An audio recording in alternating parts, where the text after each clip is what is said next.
আলাইকুম রহমতুল্লাহ বারাকাতুহু।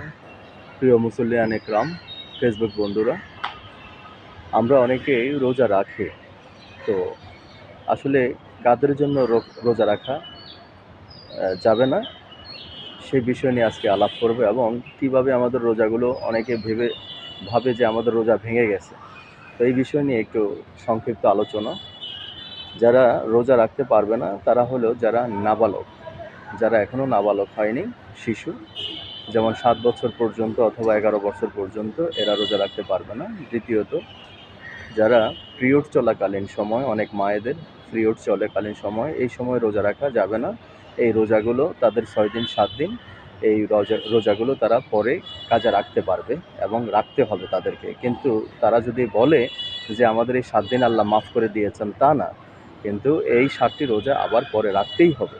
তাহলে পিরিয়ড চলাকালীন সময় রোজা রাখা যাবে না।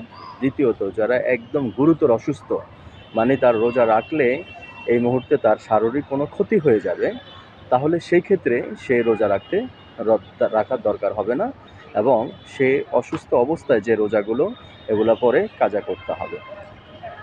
দ্বিতীয়ত, আমরা অনেক সময় দেখা যায় যে এই মুসাফিরদের জন্য রোজা রাখা না না রাখাই ভালো হবে। কারণ এটা আল্লাহ রাব্বুল আলামিন, রাসূল করিম সাল্লাল্লাহু আলাইহি সাল্লামের এটা এক হাদিস। তিনি, যারা মুসাফির, অনেক দূর দূরান্তে, তার শারীরিক কোনো ক্ষতি হবে, চলাফেরা ক্ষতি হবে, সেজন্য মুসাফিরদের জন্য রোজা রাখা যাবে না।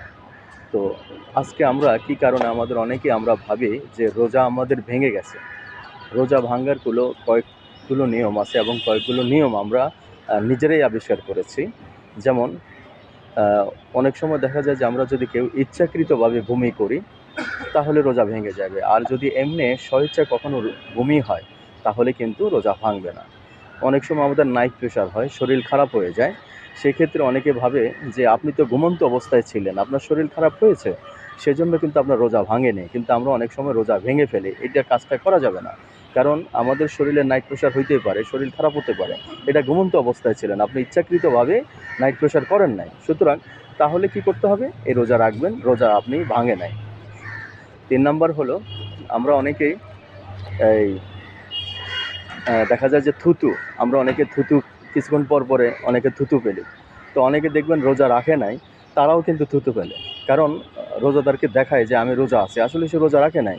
তো অনেক ক্ষেত্রে দেখা যায় যে থুতু ফেলার মাধ্যমে এটা আসলে ঠিক না। কিন্তু যদি অধিকৃত থুতু আপনি মুখে রেখে যদি সেটাকে গিলে ফেলেন, তাহলে আপনার রোজা ভেঙে যাবে। এটা কিন্তু খেয়াল রাখতে হবে। তার মানে বারবার থুতু ভিতরে থাকা অবস্থায় ওই থুতু ভিতরে গেলে আপনার রোজা ভাঙবে না। কিন্তু আপনি যদি ওই থুতু ভিতরে রেখে সে থুতু যদি গিলে ফেলেন, তাহলে আপনার রোজা ভাঙবে।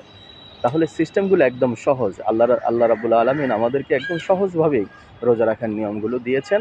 আমরা এইভাবে পালন করব। অনেক ক্ষেত্রে দেখা যায় রোজা রাখা অবস্থায় কিন্তু সহবাস করা যাবে না। যেমন সেহেরি থেকে শুরু করে ইফতার পর্যন্ত অথবা তারাবি পর্যন্ত, এই মুহূর্ত পর্যন্ত আপনি সহবাস করা যাবে না, মিলিত হওয়া যাবে না। কিন্তু সেহেরির পরে আপনি যখন মধ্যবর্তী রাতে এবং তারাবির পড়ার পরে আপনি এই সময় আপনি সহবাসে লিপ্ত হতে পারবেন। সেই ক্ষেত্রে কোনো বাধাবাধকতা নেই। কিন্তু এর আগে রোজা রেখে কখনো সহবাস করা যাবে না, তাহলে রোজা ভেঙে যাবে। আরেকটা ক্ষেত্রে দেখা যায় আমরা অধিক ক্ষেত্রে আমরা কোথাও যাই যে আমাদের সিগারেট খেলে রোজা ভাঙবে কিনা। অবশ্যই সিগারেট খেলে, যেহেতু এটা ভিতরে যায়, ফুসফুসের সাথে সম্পৃক্ত, তাই সিগারেটটা খেলে রোজা অবশ্যই ভাঙবে।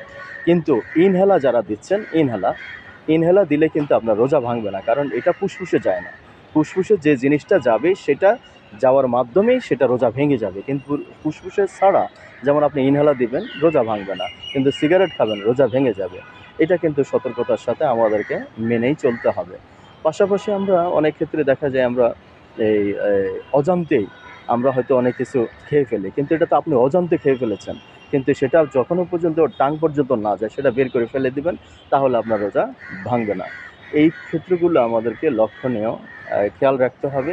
সুতরাং আমরা রোজা রাখবো নিয়ম কানুন, আল্লাহর বিধান মেনে, রাসূলের সুন্নাত মোতাবেক আমরা অবশ্যই রোজা পালন করব। আমরা রোজা রাখবো সিয়াম সাধনা। কিন্তু কোনো ব্যক্তি যদি ইচ্ছাকৃতভাবে একটি রোজা ভাঙে তাহলে তাকে এই রোজা সহ আরও 60টি রোজা, তার মানে কি 61টা রোজা তাকে আদায় করতে হবে। আবার অনেক ক্ষেত্রে দেখা যায় আপনার আর 2টি রোজা বাকি আছে, মানে 61টা রোজার মধ্যে আর 2টি রোজা বাকি আছে। সেক্ষেত্রেও যদি আপনি 2টা রোজাও আবার ভেঙে ফেলেন তাহলে আবার পুনরায় আবার 61টি রোজা রাখতে হবে। সুতরাং আমাদেরকে মানে আল্লাহ রাব্বুল আলামিনের বিধান কিন্তু এই ক্ষেত্রে অনেক কঠিন। আপনি চাইলে কিন্তু সম্ভব না। একটি রোজার বিনিময়ে আপনি সারা বছর যদিও রোজা রাখেন তাও পরিপূর্ণ হবে না। তার মানে আপনি ইচ্ছাকৃতভাবে রোজা ভেঙেছেন, সেজন্য আপনাকে এই জরিমানা আর কি, কেমন? আর যদি আপনার অনিচ্ছাকৃতভাবে রোজা ভেঙে ফেলেন অথবা আপনি কোনো কারণে রাখতে পারেন না শারীরিক অসুস্থতার কারণে, তাহলে একটার পরিবর্তে একটা কাজা রাখলেই হবে। আবার অনেকের ক্ষেত্রে দেখা যায় যে আমি রোজা রাখতে পারি না, তিনি অসুস্থ, এখন এই অবস্থায় তিনি রোজা রাখলে তার ক্ষতি হবে। সেই ক্ষেত্রে তিনি রোজা, যেটাকে বলা হয় কাফফারা, রোজার যেই কাফফারা, যেমন দুই বেলা খাবারে যে টাকাটা আসবে অথবা 3 বেলা খাবারে, 2 বেলাই খাওয়ার নিয়ম, এই 2 বেলা খাবারে টাকার মান হিসাব করে, মানে হোটেলে খেলে অথবা তার কত টাকা খরচ হয় সেই টাকাটা হিসাব করেই এর রোজার কাফারাটা দিতে হবে, তাহলে তার রোজা পরিপূর্ণ হবে। সুতরাং আমরা এগুলা খেয়াল করব। অবশ্যই ভালো থাকবেন, আমরা যেন সঠিকভাবে মাহে রমজান পালন করতে পারি এবং অন্যকে এই দাওয়াতি কাজটা করব, যাতে আমরা এই মাহে রমজান যে কত রহমত, কত বরকতময়, কত বোনাস, এটা যদি আমরা জানতাম তাহলে 12টি মাস আমরা সারা জীবনে রোজা রাখতাম। সবাই ভালো থাকবেন। আল্লাহ হাফেজ।